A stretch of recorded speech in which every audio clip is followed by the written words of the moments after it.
দেখুন প্লিজ আপনারা আমাকে এটা নিয়ে কিছু বলবেন না। আমার যথেষ্ট সিম্প্যাথি ওদের প্রতি আছে, ছিল এবং থাকবে।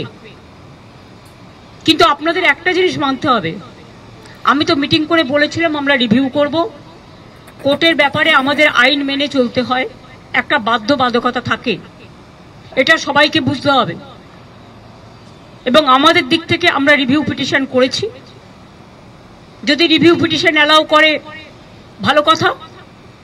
আমরা চাইব, আমাদের আইনজীবীরা চাইবেন তাদের মতো যাতে ওদের চাকরি থাকে।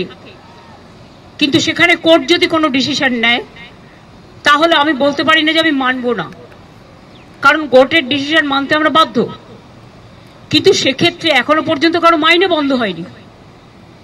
এমনকি গ্রুপ সি গ্রুপ ডি যারা টাকা পাবে না তাদের জন্য একটা স্কিম করে